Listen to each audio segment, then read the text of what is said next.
my calendar is going to fill up no matter what. I have my attaché right now filling them in 15-minute increments so that I can fit everybody in. So far, we haven't said no to anybody, but if you guys don't call and ask for the appointment, somebody else will fill up my calendar. And honestly, I want to hear from you. I want to hear, especially if you're in my district, please, you get a half an hour, right? I mean, what's the office? You get as much time as you want. But for those of you who are working on these important issues and you are advocates, you're not a paid lobbyist, you're not a contract lobbyist, you're not somebody who's in the building every day. If you can get off work and you can actually make it down to that building, I want to meet with you. So please do make the appointments, don't be shy. And definitely, be prepared. Know what bills you want to talk about, know what the issues are. And the key, I think, would be the timing. So if you know that I'm sitting in the education committee and in 2 days I'm going to be hearing a bill, right, then it helps for you to tell my secretary when you're calling, I want to talk to her about AB such and such, it's up in 2 days, right? Then you get priority for sure. So timing does matter. But I would say just, with me at least, don't be shy, get on my calendar. I want to hear from you. If you don't, somebody else will, and it'll be some paid lobbyist or agency person or somebody will occupy my time. So. I direct my secretary to make sure that if someone's coming to talk to me, their constituent, they get the priority. They get the priority over any other type of meeting that I have, and to make wherever they can find time in the schedule to make it work and bump and move other people if they have to. I like to hear from people 2 days before. 1 to 2 days before a hearing. That is the most helpful. The piece that Assemblywoman Joyner just gave is spot on.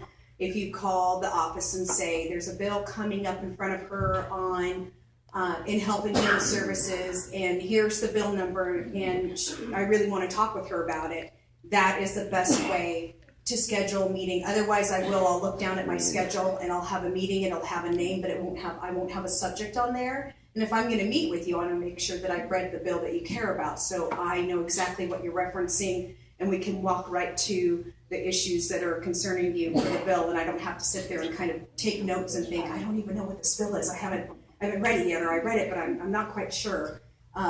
There's a similar bill on the agenda, so knowing the bill number is really helpful. And then I would say this, and I say this a lot, and sometimes I think it falls on deaf ears, but if you think that I'm probably going to be supportive of your point of view, then don't schedule a meeting with me. Schedule a meeting with someone on the committee that really needs convincing. The CARE Act. I love you, Barry, and I've said this before publicly, but don't come. You're wasting your time. I'm a yes already. I'm going to support it already. Don't find 15 minutes and go talk to someone else on the Health and Human Services Committee that isn't quite there yet. And I know that sounds harsh, because if you come in and meet with me, 9 times out of 10, we're going to have a fabulous meeting. We're going to be best friends by the end. But I was already with you before you walked in the door. So you'll feel really good and I'll feel really good, but will we have gotten an extra vote? No. And remember, you're counting votes, you're counting numbers. Don't assume, just like I would say, don't assume that all Democrats are alike or have the same passions, as Senator Atkinson said. Don't assume that all Republicans are alike or have the same passions. You might be surprised at who is supportive of certain issues that you might traditionally think members of certain parties do or don't embrace. So don't take anything for granted. Go and meet with every member of the committee, regardless of their political affiliation or regardless of what you've read about them in the media, because it'll be well worth that time. And you might find out when you get in there, wow, they're not actually against this. They would like it to work better if the bill did this instead, and I would be okay with that. And you can find more allies than you might think. So definitely get on my calendar, definitely come see me, but your time might be better spent somewhere else. Thank you. That is a perfect segue into my next question. We have spent a lot of time today talking about the change in the landscape of the legislature this year. And the Nevada Women's Lobby is a nonpartisan 501c3. And so we are not a partisan group.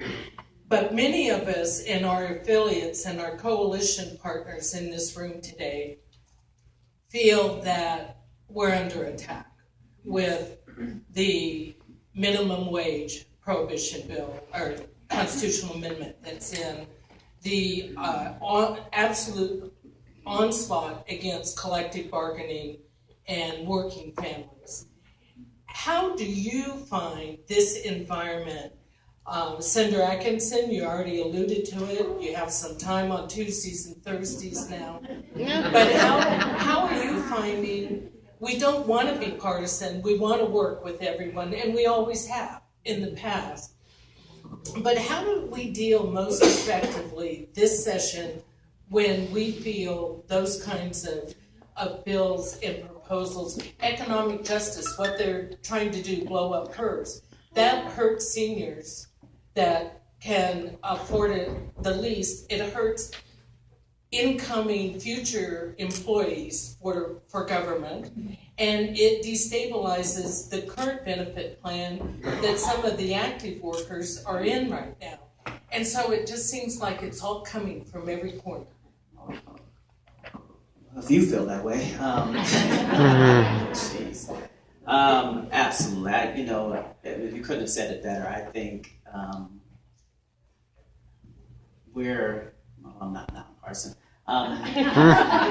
That if you look at the way that this session has started, we're already taking prevailing wage out of school construction. Statistics prove that structures built using prevailing wage are usually better structures. We're already talking about making adjustments to PERS, and I'm a little biased because I'm a 23-year PERS employee. And we're talking about making changes to collective bargaining. We're doing things with the construction defect.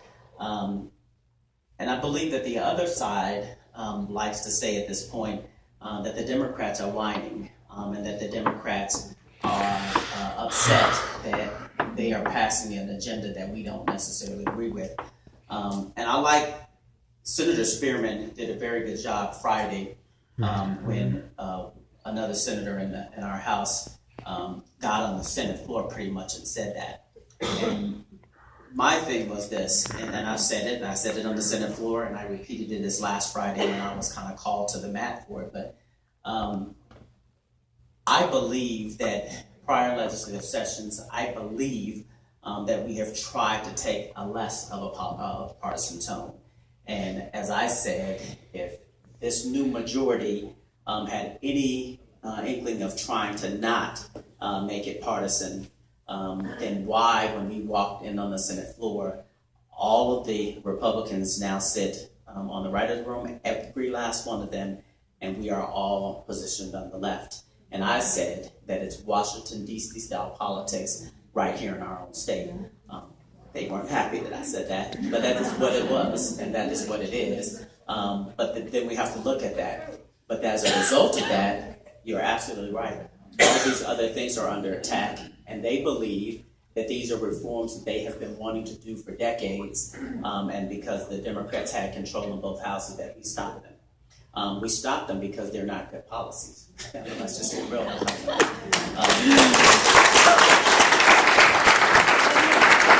We stopped them because we have never felt as a party that it was our job to take away things that were given to our Nevada workers, our Nevada citizens. We can say whatever we want about collective bargaining. I think every last one of us believe in fair wages. We believe in equal pay for men and women. We believe that people, wherever you stand with LGBT issues, we believe that people should be able to be who they are. The other party definitely has a different view of that. They know themselves, though, and I don't know who I'm talking to in here, who's on the other party. I have to speak for my party, and that's what I'm here to do. But they know very well that if you look at the demographics of Clark County, where we have over 60,000, 70,000 more Democrats, they know 2016, Senator Clinton, I'll let her still have her title, will be on the ballot probably. Senator Reed will probably be on the ballot, and we'll have some other races that will be on the ballot. And they know that there will be some other issues. Senator Sager-Bloom's marijuana may be on the ballot, and we know that drives out young voters. But we'll have some of those things that will drive voters out, and so they know that. And so they're doing everything they can right now to make sure that their agenda is, I mean, for lack of a better term, hot and heavy at this point. Folks have to know in this room, and we do understand, they have the numbers. There's not a lot we can do to stop some of the stuff that they're doing because we just don't have the numbers, especially when they're not 2/3 majority votes. But as I told Senator Brower, we may not have the numbers, but you're going to hear from us. And so we're going to continue to do that. Do understand that. We're going to continue to talk about the things that we think are affecting our citizens in our state, the things that are pushing us back into the dark ages as far as pay and collective bargaining and PERS. And we're going to continue to speak out about those things. But I will tell you this: there's going to be a day that they're going to need 14 folks out of the Senate, and they're going to have, as Senator Brower says, it's going to be a long session. So.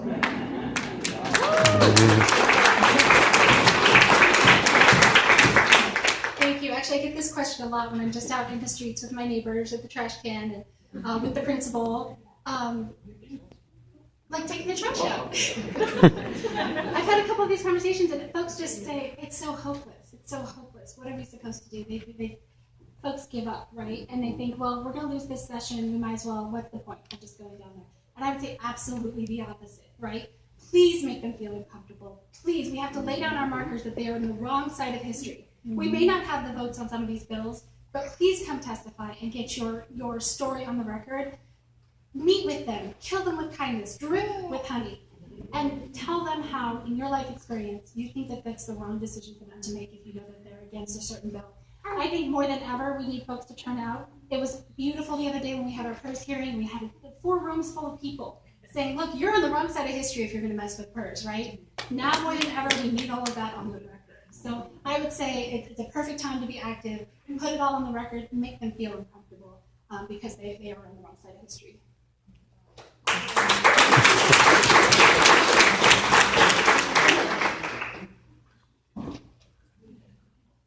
I think for those of us who, regardless of your partisan affiliation, we probably all consider ourselves to be progressive, and we want our state to be progressive, and we want to support progressive policy. And I'm telling you what, this session, even if we don't get all the wins we want, it doesn't mean that it's not going to be without a big fight. And that's what we have to do this session. Just because we might not be able to win on a bill doesn't mean that we aren't the loudest voice in that room, that we aren't the smartest in our strategy, the smartest in our reason, and the most well-organized. I don't know if you've noticed, but some parties in the state tend to be a little bit more on the same page and a little bit better organized than others. Would you say that's true, Chucky? Like I said, don't assume that everybody of one party is the same, and don't assume that caucus conversations that happen, you guys know what a caucus is? It's all the members of a particular party. So in the Assembly, there's the Assembly Democratic Caucus, and there's the Assembly Republican Caucus, same thing on the Senate, right? So in those caucus meetings, we have really hard conversations about what we support in policy. And members will disagree or agree with each other, but those opinions will change things. So keep meeting with members on a committee, because you might plant a seed that they take into the caucus. And they say, hey, you guys, I know we want to do this big thing, but I had one of my constituents tell me X, Y, and Z, and I'm going to have to go back and face them when we leave this building. Maybe we should think a little bit differently about this. So always be the voice of reason, always be the loudest voice in the room. But this session is definitely about a fight. And then I'll say this because I think it's very true, and it's a rhetorical question, so don't answer out loud. But ask yourself honestly and be truthful, did you vote last session? And if you were someone who the day got by you and suddenly it was 7:20 and the polls were closed and darn it, you didn't manage to vote and you weren't able to early vote, don't ever make that mistake again. Don't ever make that mistake again. And when you roll out to the polls, roll deep. You should have your family with you, your friends with you. Don't vote alone. Don't go vote alone. You need 10 people with you.